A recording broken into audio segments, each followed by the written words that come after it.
Hola, hola, muy buenos días. Muchas gracias por estar en la lupa. 11 de la mañana de hoy, lunes 13 de enero del 2020. Bueno, qué rápido pasa. 13 ya.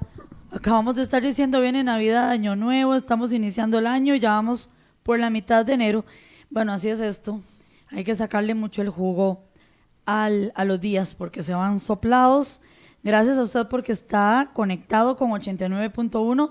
También a los que nos siguen en nuestras redes sociales y los que nos ven en televisión. Estamos en vivo. Carlos, ¿qué tal? Buenos días, Hilda. Buenos días, amigos oyentes y amigas oyentes. Gracias por estar con nosotros. Esto es La Lupa. Efectivamente, se va rápido. Este año empezó más ¿Mucho? rápido de la cuenta, creo Sí. yo. ¿O será que uno va más acelerado? Yo no sé, pero ya de ver que es 13 de enero, yo digo, pero ¿cómo? Si acabamos de decir que... 13 de enero, efectivamente. Bueno, ya. Vamos a mediados del primer mes del 2020.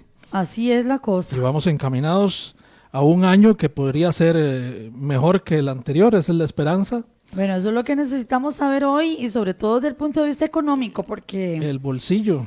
Claro, ese es donde está la incertidumbre de todos los costarricenses de cómo va a estar este año, si puedo gastar, no gastar, qué debo cuidar, y de ahí la economía familiar, ¿verdad? La que está ahí en vilo, y por eso hemos invitado al economista Eli Feinstein, que todos nuestros oyentes conocen porque es un gran amigo y colaborador de CRC. ¿Qué tal, Eli? ¿Cómo está, Gracias Eli? por venir. Buenos días, Hilda y Carlos, y buenos días a toda la audiencia. Perdón, es que le estamos acabo de ajustando dar el con micrófono. Me dio un microfonazo. Ay, perdón. Dos dientes menos. Yo saludándolos y deseándoles feliz año. Y lo recibí y me con reciben, y me Ella reciben es así de No, fina. no digo, Sí. No, como decimos en... un placer estar por acá, como siempre. Muchas gracias, Gracias, don don Eli. Nosotros tuvimos el jueves aquí en La Lupa un experto que nos habló de toda la, ¿qué podemos llamar? Toda la tramitología y ese espectro tributario que se generó a partir de el 1 de julio de este año, con la entrada en vigencia de la reforma fiscal. Y queremos ahora, él lo explicó desde el punto de vista técnico y los efectos que ha habido principalmente en las personas que tienen la responsabilidad de tributar, por lo menos.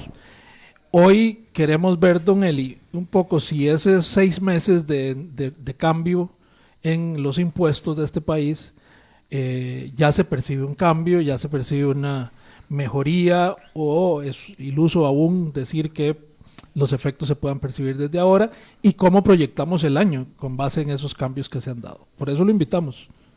Tamaña tarea. Perfecto, tamaña tarea, claro. No, pero usted ahí diariamente se está pronunciando sobre esos temas, así que... Sí, don Eli siempre está encima de todos estos temas. Y ahí durante el programa vamos a tratar la columna suya, el artículo de opinión que le publica hoy el Diario de la Nación, en que usted hace 4 hallazgos bien fuertes sobre la falta de sentido común que hay en este país. Más adelante vamos a ir desgranando Es que ese tiene artículo. tiene que ver con el tema. ¿no? Todo tiene que ver. Totalmente. Todo tiene que ver. En realidad fueron solo 3 y solo 3 por limitaciones de espacio, porque podía haber sacado un artículo con 20 también. Sí.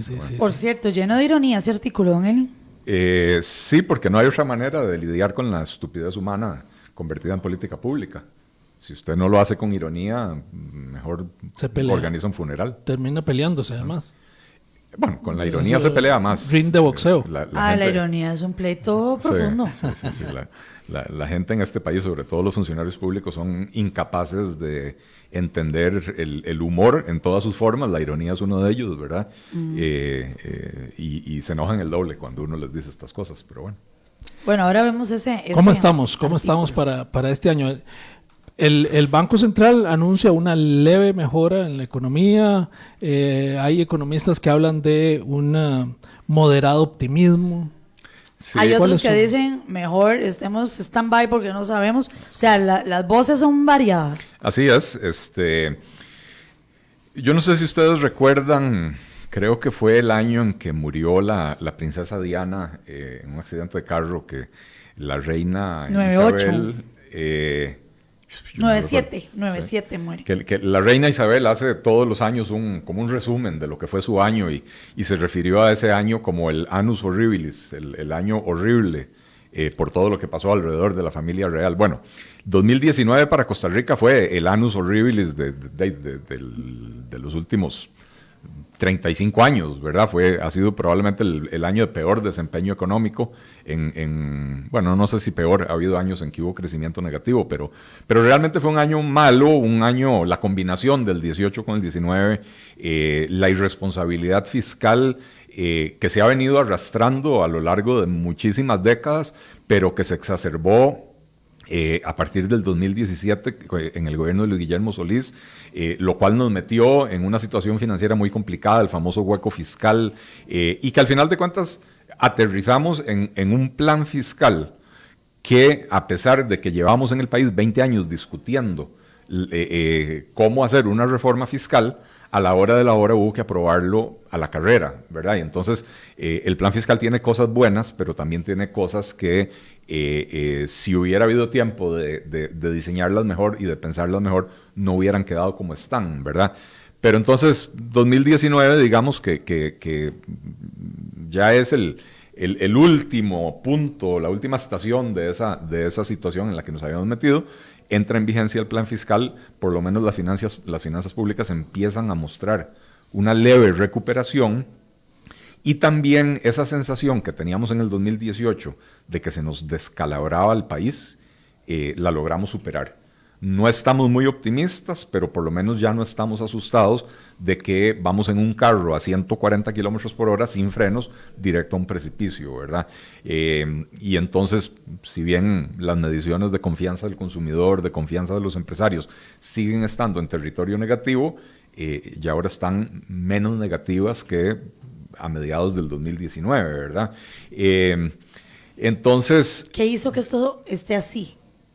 ¿Qué favoreció a que no estemos como estábamos y que estemos en una mejora? Yo diría en buena medida la aprobación del plan fiscal, el hecho de que por lo menos se tomó un paso en la dirección de ordenar las finanzas públicas. La gente lo percibió tal vez con exceso de optimismo, pero la gente lo percibió como la gran salvada, y lo que hicimos fue pegarnos una salvadita, pero seguimos montados en ese carro. Tal vez le echamos un poco de líquido de frenos, pero las fibras de esos frenos siguen estando malas, ¿verdad? Y entonces en la próxima curva capaz que nos volvemos a salir de la calle y caer al precipicio, ¿verdad? Pero la aprobación del plan fiscal provocó una sensación y además fue bien vendido en ese sentido por parte de las autoridades económicas del país, ¿verdad? De que esto representaba una tabla de salvación para el país, y eso pues hace que pasemos del más absoluto pesimismo a un pesimismo un poco más moderado, ¿verdad? Entonces, decir que el 2020 va a ser mejor que el 2019, es partir de una base tan baja, que dice cualquier cosa es mejoría, ¿verdad? Estamos hablando de que si la economía habrá cerrado el año 2019, todavía no hay cifras exactas. El Banco Central dice que 2.2%, yo quiero ver cuando revisen eso, pero bueno, crecimiento del orden del 2%, y ahora están proyectando crecimiento del orden del 2,5% para este año. Entonces hay una leve mejoría, pero no nos perdamos de vista que 2,5% no alcanza para absolutamente nada. ¿Cómo explicarle a la gente cuando se habla de un crecimiento del 2%? ¿Crecimiento de la economía con respecto a qué? Al año anterior.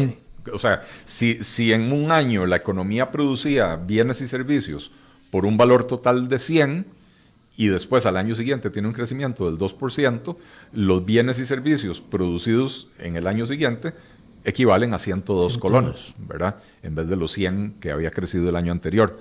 El problema es que la población sigue creciendo, y entonces usted tiene 102 colones para repartir entre una población que en el 2020 es más grande que en el 2019. Entonces no necesariamente todo eso se traduce en una mejora en la calidad de vida de la gente. De hecho, el crecimiento económico de Costa Rica, digamos desde la gran crisis de los años 80, cuando salimos de esa crisis, hablemos a partir del 84-85, hasta el 2008, que fue la última crisis, la economía costarricense creció en un orden del 4,5% anual, que es bastante más interesante, más del doble de lo que estamos creciendo ahora. Aún así, recordemos, La pobreza se nos estancó en los años 90 en el 20% y por más crecimiento económico no logramos bajarla de ahí, ¿verdad? Y ahora, a partir del 2008, el crecimiento ya no promedió 4,5%, sino que promedió en el orden de 3,5%. ¿Y qué pasó? La pobreza siguió estancada en el 20%, pero el desempleo se nos disparó a por encima del 11%. Entonces, 3,5% ya es un crecimiento insuficiente para un país como Costa Rica. 2,5%, que es lo que vamos a crecer este año, no puede ser algo que nos alegre. A pesar de que es una mejora comparado con el año anterior, no podemos decir que estamos bien, ¿verdad? Ese es el punto. ¿Se puede vincular de alguna forma ese crecimiento o la perspectiva de crecimiento con la generación de empleo, que es ese otro gran problema que ronda el 11%? Bueno, y es que nuevamente, si creciendo la economía al 3,5%, no se generaron suficientes empleos y eso hizo que el desempleo creciera por encima del 11%, ya tenemos un año, o sea, 4 trimestres seguidos con las lecturas del desempleo por encima del 11%, o sea, oscilando entre 11 y 12%. Claro, con un crecimiento menor, menos vamos a resolver el exactamente. el Exactamente. Y las mismas autoridades económicas del país han reconocido que en el 2020 no va a haber mejora en desempleo. ¿Verdad? En buena medida, a ver, porque el crecimiento es muy magro, ¿verdad? Pero también porque se han venido dando cambios en la economía mundial que también impactan a Costa Rica, para bien y para mal, pero esos cambios han permitido sustituir procesos manuales por procesos automatizados. Y entonces hoy en día es más difícil generar empleo para esa gran masa, esa gran mayoría de la gente que está desempleada. Más de 2/3 partes de la gente que está desempleada no tiene la secundaria concluida, ¿verdad? Y entonces hoy en día es cada vez más difícil generar empleos para esas personas. Pero todos los estudios que se hacen a nivel internacional es que eso va a ir incrementándose. O sea, la tecnología va a ir sustituyendo cada vez más, entonces los estados no han podido resolver a partir de sus sociedades y su mano de obra y su conocimiento y la academia y todo lo que se entrelaza para generar a los profesionales o a los técnicos de los países ofrecerles una opción distinta y poder resolverlo. No es exactamente así, ¿verdad? Si usted ve un país como Estados Unidos hoy, tiene un desempleo inferior al 4%, es más, creo que anda en el orden del 3%, lo cual ya se considera pleno empleo, porque es normal que siempre hay personas que renunciaron al trabajo, están buscando una mejor oportunidad, sobre todo cuando una economía está muy acelerada, muy activa, y la gente dice, este es el momento de encontrar una mejor oportunidad que la que tengo. Entonces, siempre hay algunas personas desempleadas. Por eso, cuando una economía llega a un nivel del orden del 3%, se considera que está en pleno empleo. Algunos países de Europa han logrado reducir su desempleo significativamente, otros no. ¿Qué han hecho diferente a nosotros? Bueno, ahí es donde vamos. A ver, aquí para salir de la crisis subimos los impuestos. Los impuestos tienen dos efectos nocivos sobre el crecimiento económico. El primero es, le quitan plata del bolsillo a los ciudadanos, con lo cual hay un efecto sobre la demanda de bienes y servicios, ¿verdad? Y por el otro lado, encarece la inversión. Y entonces los empresarios que por un lado sienten una demanda débil y por el otro lado sienten costos mayores porque la factura tributaria les subió, tienen menos incentivo para invertir, ¿verdad? Y entonces no es la mejor receta para lograr crecimiento económico. ¿Era necesario poner en orden las finanzas públicas? Sí, era necesario poner en orden las finanzas públicas, pero lo que nos hemos venido quejando los ciudadanos en general y los economistas en especial durante 2 años es ¿a dónde están las medidas de reactivación económica? Y buena parte del problema de Costa Rica, el problema de Costa Rica ya está diagnosticado, no hay que ir a inventar el agua tibia. En Costa Rica tenemos enormes sectores de la economía que están monopolizados o con oligopolios, o sea, hay limitaciones a la competencia. Lo han venido a decir aquí, lo vino a decir el secretario general de la OCDE, don Ángel Gurría, el año pasado o antepasado que estuvo en Costa Rica. Dijo, el principal problema de Costa Rica es la falta de competencia. Nadie le dio pelota. Ahora que estamos en el proceso para ingresar a la OCDE, todo muy lindo, todo lo que pide la OCDE, registro de accionistas, registro tributario, regístrele hasta los calzoncillos a las personas. Pero cuando don Ángel Gurría dice, aquí hay problemas de competencia, se aprobó una ley de promoción de la competencia o una ley de fortalecimiento de las autoridades de la competencia, así se titula, ¿verdad? Que ciertamente representa una mejoría con respecto a la ley anterior, pero no hace absolutamente nada por romper esa situación de monopolios consolidados. Por ejemplo. Don Eli, Por ejemplo, Sí. en la leche, en el arroz, o sea, hay varios productores, pero están asociados en Conarroz, que actúa como un cartel. En el azúcar hay varios productores, pero están afiliados a Laica, que actúa como un cartel. En la cerveza, en la electricidad, en los combustibles, en las pensiones, en absolutamente todo. Tenemos mercados monopolizados. ¿Qué es la competencia para los oyentes que no conocen bien, digamos, el término?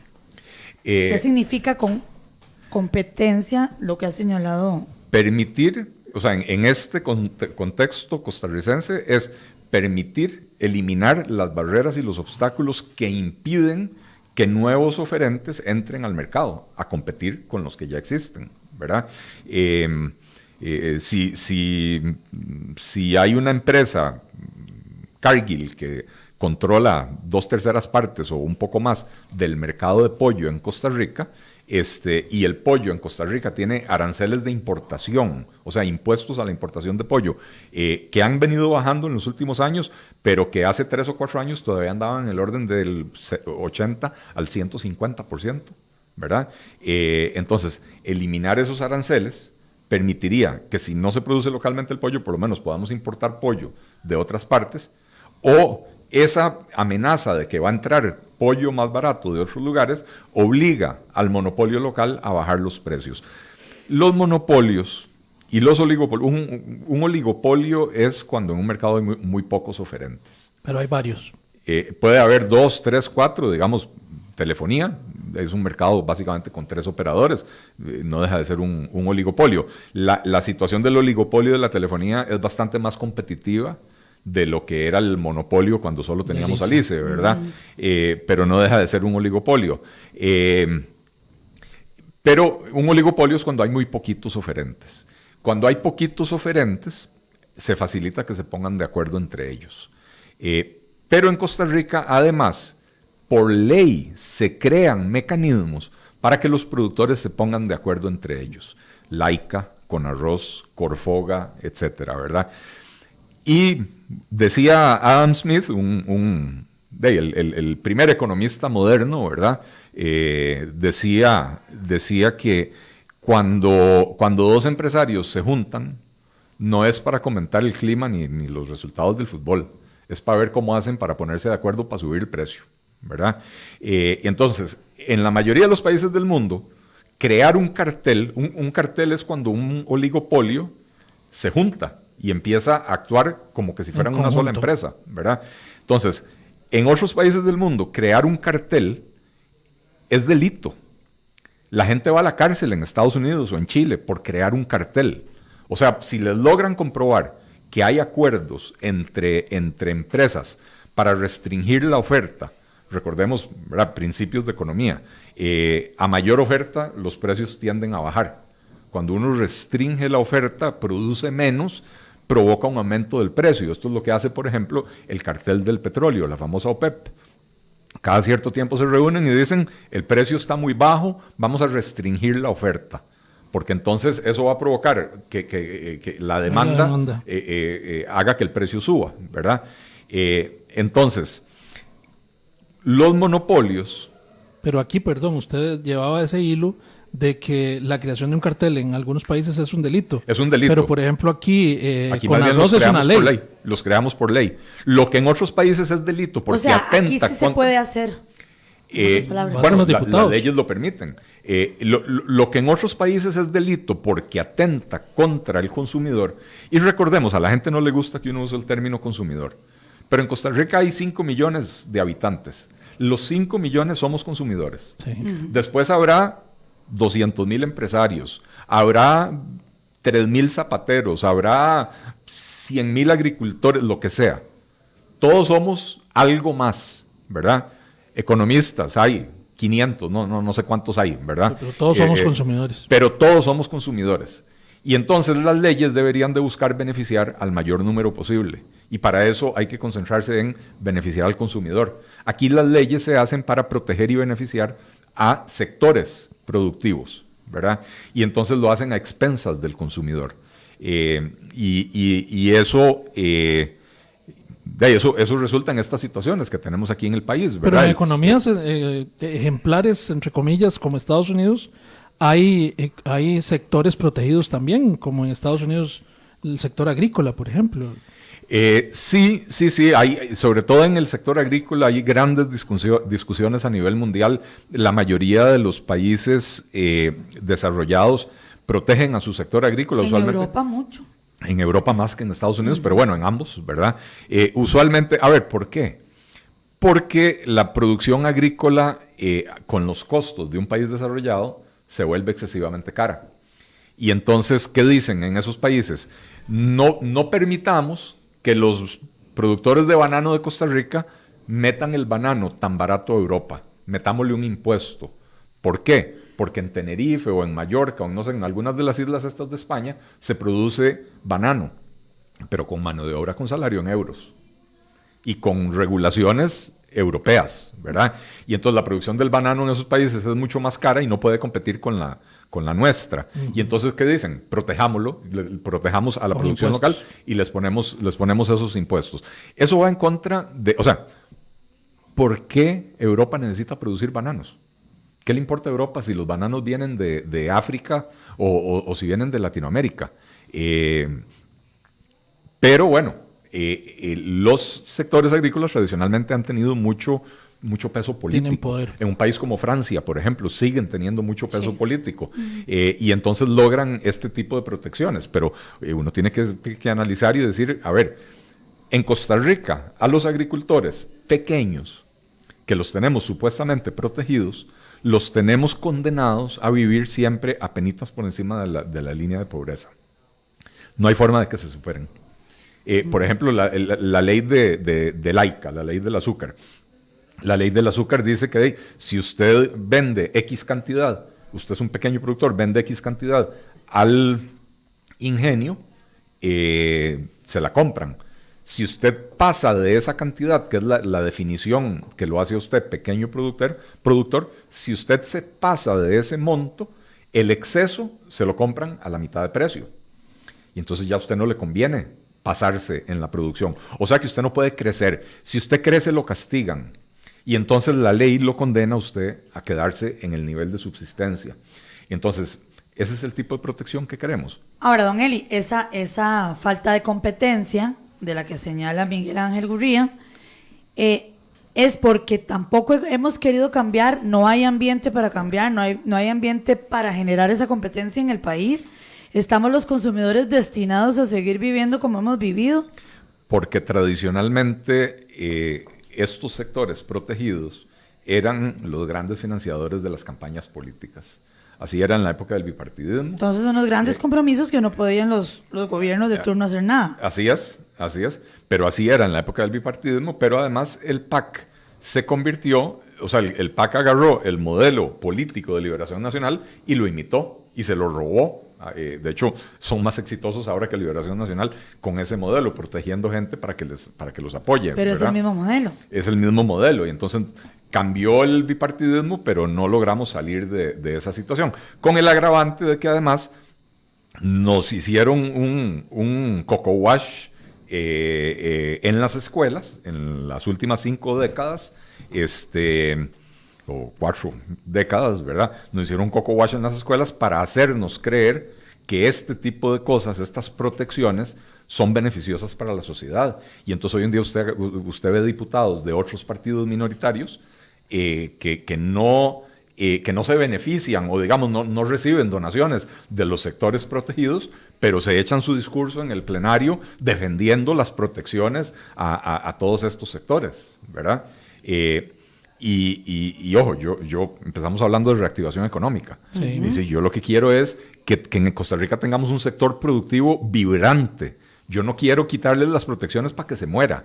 Yo quiero quitar las protecciones paulatinamente para que aumente la competencia, porque eso obliga al productor a volverse más eficiente, a ofrecer un mejor producto a un mejor precio. ¿En beneficio de quién? De los 5 millones de costarricenses que somos consumidores. Dice aquí don Fran Chávez a través de nuestro Facebook, saludos desde Pocosí, don Eli. Muchas gracias, don Fran. También Un placer dice, saludarlo, feliz año. que nos está escuchando, don Francisco Di Napoli. Bueno, es más técnica la consulta. Por favor, que hable del ajuste que explique el recálculo del IVA a la luz de la nueva declaración de la prorrata que se hace este 15 de enero. Ese es un cálculo para el no, pero esa es una pregunta es técnica, es para el programa del jueves. O sea, sí, para un tributarista. Vamos a tenerlo pronto, vamos a guardar esa consulta. Y don Francisco Padilla sí dice que está entrando en el país demasiada migración extranjera que trae más pobreza y más desempleo. Es como echarle agua a un canasto. Lamentablemente, golpea, sí, la migración. Lamentablemente las cifras no respaldan esa percepción. Yo sé que hay una percepción generalizada de que eso sucede así, ¿verdad? Lamentablemente no, las cifras no respaldan eso, ¿verdad? Más bien un país como Costa Rica que se está envejeciendo, la inmigración, el problema es que en Costa Rica no hacemos inmigración selectiva, no seleccionamos.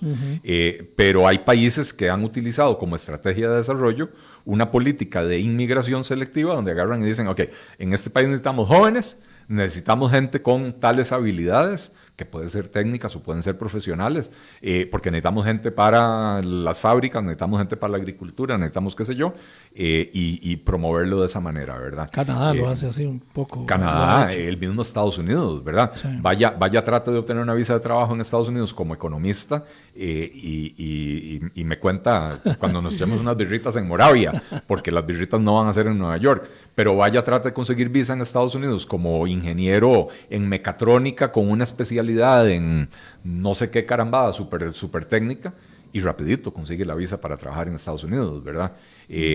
Ahora, don Eli, yo quería retomar, uno de los hilos que quedó por ahí, cuando usted dice la aprobación del IVA no era como decir lo que iba a salvar, sí, no era la panacea, pero eso va a aportarle algo al país. ¿Cómo valora usted estos 6 meses del IVA y qué nos espera durante este año también? Vea, el IVA, o sea, yo estoy preocupado porque la aprobación del plan fiscal, no solo IVA, recuérdese que también en rentas se introdujeron modificaciones, ¿verdad? Ha significado un aumento significativo en la recaudación. El Banco Central hablaba en su comentario de fin de año, si mal no recuerdo, que la recaudación ha crecido, ya le voy a decir, como en el orden del 12%. Ya le digo, ahí se me perdió. ¿Solo por el IVA? O sea, en general, el 2019 contra el 2018, sí. Buena parte de lo cual está explicado precisamente por la aprobación del IVA y las otras modificaciones. Renta de capital mobiliario. Correcto. Déficit, aquí está. Los ingresos tributarios mostraron una aceleración de 7,6 puntos porcentuales en su crecimiento interanual. Esto es a noviembre del año pasado. Entonces, los ingresos crecieron significativamente. La intención era que los ingresos crecieran para permitir reducir el déficit primario. Y creo que hace falta explicar qué es el déficit primario. Porque hay dos formas de ver el déficit primario y el déficit total o déficit financiero. La mayoría de las veces hablamos del déficit financiero o déficit total. Cuando decimos que el país cerró con un 6% de déficit, eso es el déficit financiero. Pero el déficit primario es muy importante, aunque no se maneja tanto, digamos, en la prensa, es muy importante porque si se elimina el déficit primario, aunque todavía usted tenga déficit, puede lograr a lo largo de varios años eliminar el déficit. Y aquí va la explicación. Asumamos que usted tiene ingresos por 100 colones, pero usted gasta 105. Y esos 105 los gasta en vivienda, transporte, alimentación, o sea, sus gastos, servicios, etcétera, ¿verdad? Entonces, usted tiene un déficit primario, porque en su actividad principal, que es vivir, ¿verdad? Usted se gasta 105, pero solo recauda 100, ¿ok? Si usted todos los meses gana 100, pero gasta 105, se está endeudando. Todos los meses tiene que sacar un crédito de 5 colones para cubrir ese faltante. Entonces usted empieza a pagar intereses. Y entonces ya su gasto no va a ser de 105 colones, que es lo que usted consume, sino que va a ser de 105 colones más lo que usted vea que usted paga de intereses. Y entonces ya puede ser que sea 107, ¿verdad? O sea, 110. Que se va ampliando cada mes. Y se va ampliando cada mes mientras usted no logre disminuir su déficit primario, ¿verdad? Esa es la diferencia entre el déficit primario y el financiero. Entonces, si usted elimina el déficit primario, o sea, si el gobierno recaudara lo que necesita para hacer todos sus gastos del día a día, excluyendo la deuda, ¿verdad? Cerrar en cero. Cerrar en cero, entonces ya solo le queda la deuda para estar pagándola. Entonces, siempre va a tener déficit financiero, pero conforme usted va pagando la deuda, va disminuyendo el monto que va pagando cada año de intereses, y entonces cada año el déficit se hace menor, sobre todo conforme la economía va creciendo, ¿verdad? Entonces la idea era que esto iba a permitir disminuir el déficit recursos primario. Frescos para poder funcionar correcto, al día casi. Y va a permitir. Bueno, los primeros meses de recaudación del IVA, en efecto, se había logrado una disminución pequeña, pero se había logrado una disminución en el déficit primario, pero ya para noviembre se empieza a observar que desaparece esa disminución del déficit primario. Y pareciera ser, todavía no hay cifras definitivas para el 2019, pero pareciera ser que vamos a cerrar el año 2019 con un déficit primario igual o superior al del 2018. Lo cual es una barbaridad. ¿Por qué es una barbaridad? Porque solo por el IVA se debe haber recaudado en los 6 meses 350, 400 millones de dólares, solo por el IVA. Recordemos que a principio de año todavía estaba en vigencia la amnistía tributaria, y eso representó ingresos de aproximadamente ¿Y entonces por qué vamos a cerrar así? Porque esto es lo que pasa cada vez que se suben los impuestos. Los políticos sienten que hay plata y se dedican a gastarla. Y ahí tenemos un ejemplo clarísimo con el proyecto que anunció el gobierno de que se iba a ahorrar 12,000 millones de colones por las reformas a las pensiones de lujo, lo cual está muy bien, y entonces van a gastar esos 12,000 millones de colones en los programas antipobreza.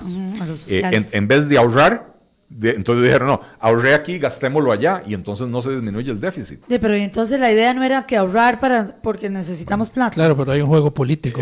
Y vienen las elecciones, entonces yo como gobierno quiero hacer un montón de cosas para que voten por mí. Así es. El gobierno nos había dicho, vamos a recaudar dinero del IVA por toda la deuda que tenemos, que se nos ha hecho cada vez más gigante. Eso ha sido una bola de nieve, no podemos pagar la deuda, nos vamos a endeudar para endeudarnos, más, etcétera.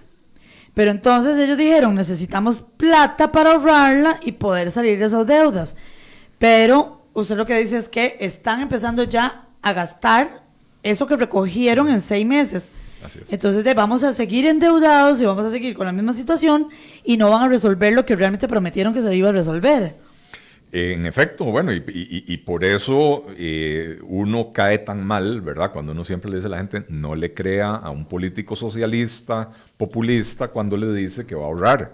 No, a lo sumo, si logra un ahorro, va a ver en qué más se gasta esa plata. Cuando en ese momento lo que el país necesitaba era precisamente ahorrarse ese dinero, utilizarlo para amortizar deuda, para disminuir el déficit financiero, ¿verdad? O sea, Costa Rica en el 2020 va a cerrar con un déficit fiscal mayor que en el 2019 y mayor que en el 2018, a pesar de la aprobación del plan fiscal. En buena medida porque la deuda ya se volvió tan inmanejable que el pago de los intereses está absorbiendo una proporción altísima de todo lo que se gasta, y de ahí eso hace incurrir en déficit, ¿verdad? Pero de ahí, si usted ahorra, por algún lado logra un ahorro, y en vez de amortizar deuda, ese ahorro lo utiliza para financiar otro programa populista, clientelista, asistencialista más, entonces lo que está haciendo es simplemente trasladando el gasto de un lugar al otro, no está disminuyendo efectivamente el gasto. ¿Y cómo atacar la pobreza entonces desde el punto de vista del gobierno? Esa es una muy buena pregunta, Carlos. Costa Rica destina varias decenas o centenares de miles de millones de colones, más creo que son millones de colones al año en la lucha contra la pobreza. Como proporción del PIB, o sea, de todo lo que se produce en el país, Costa Rica es uno de los países del mundo con mayor gasto social. Y aún así no hemos logrado reducir la pobreza. Y entonces seguir echándole plata a eso es como echar, lo decía alguno de los comentaristas, agua en un canasto, ¿verdad? Recordemos a los amigos de Mocedades, ¿verdad? Vender nieve en una cesta. Otón Solís, que es del partido de gobierno y que fue garante de la ética hasta que se le comieron la lengua, ¿verdad? Y de pronto ahora ya no puede decir absolutamente nada. Había presentado un proyecto de ley magnífico, el proyecto de ley Cerrar, que lo que pretendía era, precisamente en el sector social, cerrar programas que estaban duplicados o fusionarlos con los otros programas. Cerrar programas que no estaban haciendo absolutamente nada. Simplificar la institucionalidad del sector social, disminuir la cantidad de instituciones. Hoy en día en Costa Rica hay 23 instituciones públicas dedicadas al combate a la pobreza, con más de 40 o 45 programas específicos, ¿verdad? Entonces él pretendía simplificar eso. ¿Por qué? Porque si usted simplifica la institucionalidad, disminuye el costo de los programas antipobreza sin disminuir las ayudas a las personas pobres. Y entonces lo que está haciendo este gobierno, que mandó a la canasta de la basura el proyecto de ley de Otón Solís, ¿verdad? Lo que está haciendo este gobierno es, en vez de reformar esa institucionalidad para reducir el costo del combate a la pobreza, está diciendo, no, lo que nos ahorramos en pensiones de lujo, echémoslo en esa canasta con huecos. Gastemos más en algo que está comprobado que no reduce la pobreza. Porque me parece, Carlos, que hoy el diputado Víctor Morales presentó un proyecto en esa línea. Hoy a las 9 de la mañana en la Asamblea Legislativa estaba convocada la prensa. Don Víctor Morales, ministro de la Presidencia, llegó a presentar un proyecto para reinvertir esos fondos en el ataque a la pobreza. Populismo puro y un disparo en el pie del propio gobierno, que se supone que quiere reducir el déficit fiscal. Sospecho que si hubiera estado Rocío Aguilar todavía de ministra, hubiera sido otro motivo más de pleito entre don Víctor, que es entre los populistas el más, ¿verdad?, de los que tienen en el gobierno, y doña Rocío Aguilar, que hubiera dicho, no señor, eso que nos ahorramos vamos a utilizarlo para amortizar deuda. Claro, pero con el camino hacia las elecciones del 22, entonces vamos a tener los 2 años que faltan en una pura gastadera para convencer a los pobladores y que voten por ellos en el 22. Claro, pero es que me imagino que están haciendo las manos así, frotándoselas, porque vieron que ya en primer semestre los recursos que se generaron fueron importantes. La diferencia, el aumento. Y ahora están proyectando un año de holgura. Yo creo que están pregastando. ¿A qué me refiero yo con que están pregastando? De acuerdo con la regla fiscal que se aprobó, el próximo año, no en el 20, en el 21, las restricciones al crecimiento del gasto van a ser mucho más severas, porque este año nosotros vamos a superar el 60% de endeudamiento. El nivel de endeudamiento del gobierno el año pasado cerró en 59 y pico % del PIB. Ya para este año vamos a cerrar probablemente en 64 o 65%. Y de acuerdo con la regla fiscal, una vez que usted supera el umbral del 60%, el gasto público no puede crecer más de un 65% del promedio de crecimiento de la economía de los últimos 4 años. Entonces, el próximo año el gobierno va a tener restricciones legales para incrementar el gasto. Entonces, creo que lo que están haciendo es adelantando el gasto este año, ¿verdad? Para ver qué hacen. Usted hablaba, Hilda, en una de sus preguntas o comentarios del tema de la creación de empleo. vea que este país, a ver, aparte de que tenemos el problema de la pobreza, tenemos el problema del desempleo y están muy ligados uno al otro. Y si usted no tiene trabajo, lo más probable es que en pocos meses cae debajo de la línea de pobreza, dependiendo de su estatus socioeconómico. Si tanta era la urgencia del gobierno de gastar esa plata que se ahorraron, lo más sensato hubiera sido decir, ok, vamos a eliminar de la planilla que mensualmente pagan los empresarios las contribuciones a FODESAF. Y vamos a compensar esa disminución de ingresos de FODESAF con este ahorro que tenemos en pensiones. Y entonces eso permite disminuir el costo de contratación. O sea, si las empresas les quitan la parte de esa de FODESAF de su planilla, baja el costo de contratar a alguien. Y entonces se empieza a generar un ambiente favorable a la creación de empleo. Eso sería un eje de reactivación. Eso hubiera sido una política que se podría haber utilizado para la reactivación, a pesar de que no hubiera disminuido, digamos, el gasto total, ¿verdad? Pero por lo menos usted dice, ok, me ahorré 12,000 millones, voy a pasarlos a FODESAF, pero voy a compensar eso con la disminución en el costo de la planilla. No, es que todo es para adentro. Es todo es para adentro, por supuesto. ¿Y por qué por otro lado se han tardado tanto? Es que yo eso sí no lo entiendo, en hacer una reforma a la caja del seguro, a la cotización de la caja. Hablan y hay diputados presionando de que se varíen los términos de aseguramiento, que se reduzca el monto mínimo de aseguramiento, que se creen otros diferentes escenarios. Sí. Y no, es una decisión administrativa de la Junta Directiva de la Caja. Bueno, yo no sé, me imagino que para eliminar el porcentaje de FODESAF, me imagino que eso habrá que hacerlo por ley, ¿verdad? Bueno, eso sí, pero la parte de cuotas claro. Y de todo eso lo puede definir la Junta Directiva de la Caja. Y si hay voluntad política del Ejecutivo, ellos pues tendrían que acceder de alguna forma. El proyecto de ley que está presentando hoy Víctor Morales perfectamente pudo haber incluido un artículo donde dice se disminuye o se elimina la contribución en la planilla a FODESAF porque lo estamos compensando con el traslado de estos recursos. Y ojalá algún diputado me agarre la idea, ojalá alguien esté escuchando, para que entonces presente una moción y lo haga de esta manera. Don Eli, nos dice don Leonel Fonseca en las redes sociales, el exregulador de la República. Saludos, don Leonel, buen amigo. Muy cordiales y afectuosos saludos a don Eli. Evidentemente, por disposición de la ley, los combustibles no deben pagar el IVA, como lo denunciamos en la oposición, presentada ante la ARECEP y ante los medios, y fue mediante una ilegal resolución administrativa, tal como denunciamos en nuestra oposición. Pues ellos no pueden anular, modificar y ni siquiera interpretar las leyes de la República, que la ARECEP complacientemente fijó el IVA para el transporte de los combustibles. Igual sería que el arroz, frijoles, leche, huevos, se les cobre el IVA por el transporte. Igual Hacienda pretendió en diciembre cobrar el IVA por las transacciones bancarias vía SIMPE.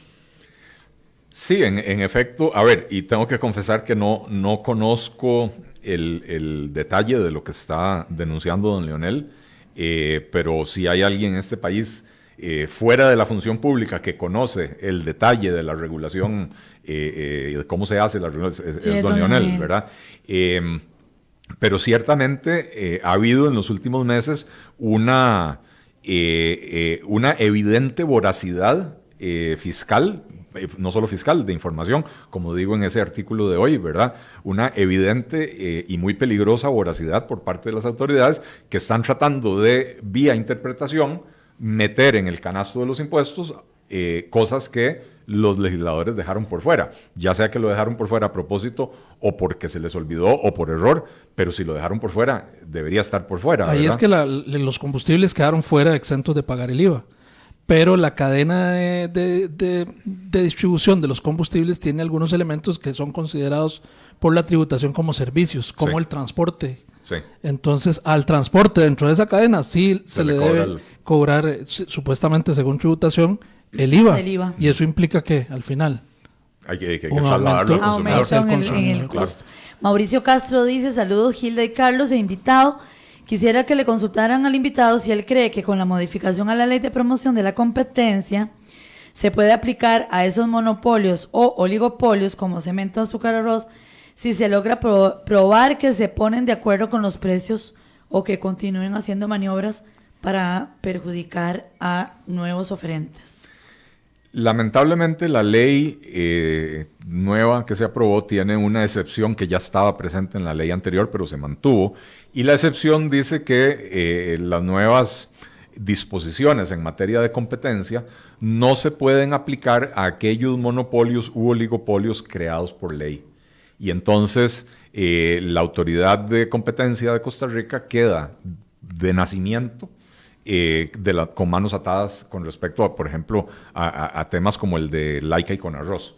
En el caso del cemento es diferente, porque en el cemento es un duopolio de hecho, no es por ley, ¿verdad? Entonces, si se logra demostrar, cosa que es muy complicada, ¿verdad? Porque habría que, algún funcionario de estas empresas tendría que delatar y presentar documentos que comprueben que hay acuerdos entre estas empresas para fijar precios, ¿verdad?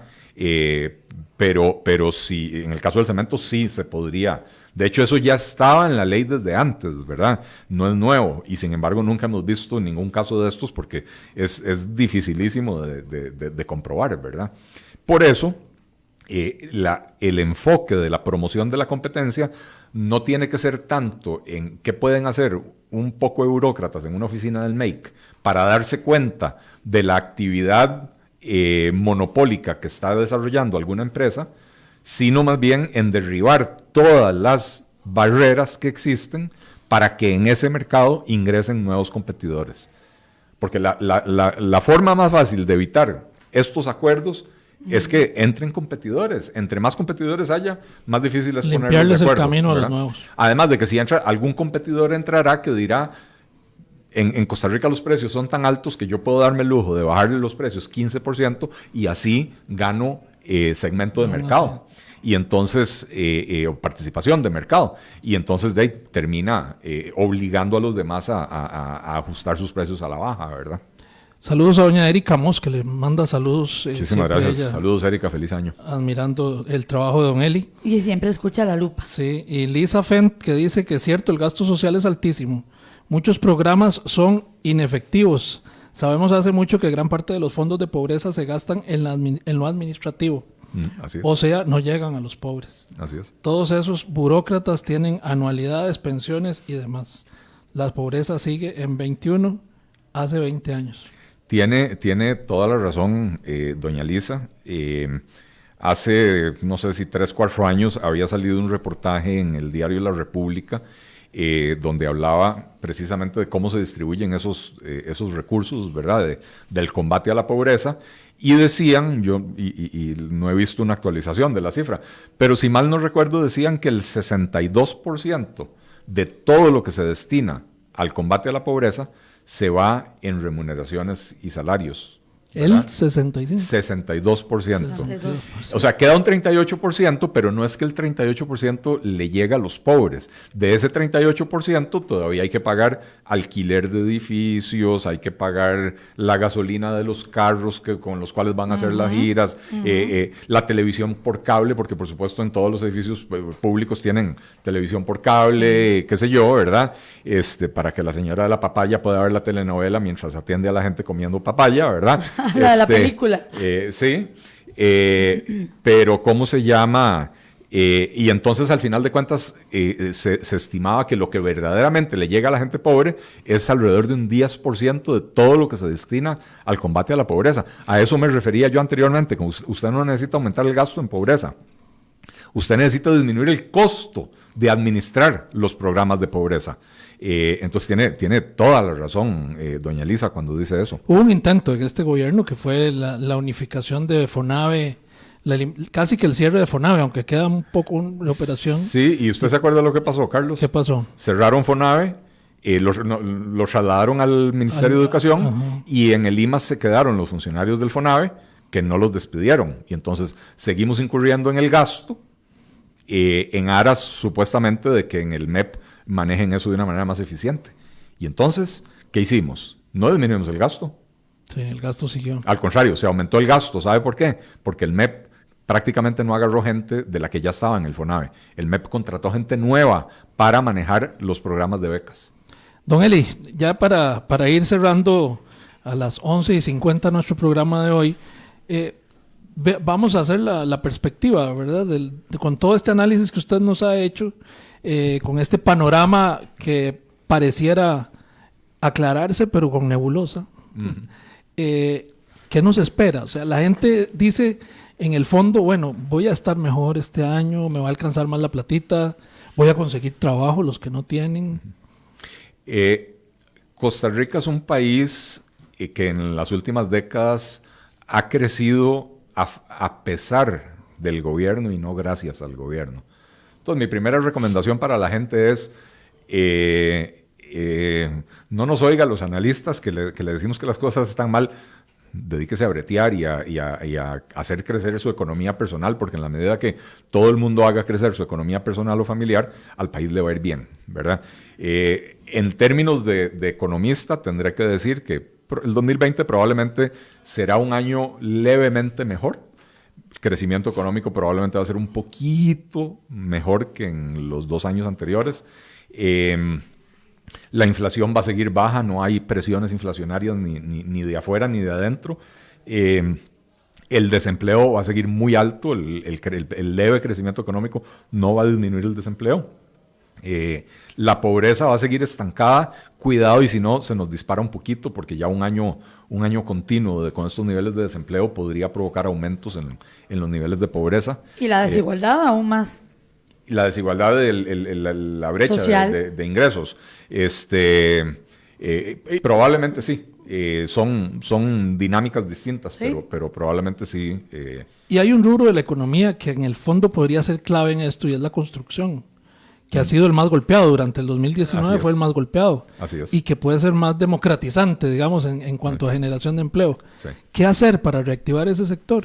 Es muy complicado porque en la medida que, ¿quién va a ir a comprar casa, a comprometerse en una deuda a 20 o 30 años plazo en un momento en el que su principal preocupación es ¿qué pasa si me quedo sin empleo el próximo mes? Uh-huh. ¿Verdad?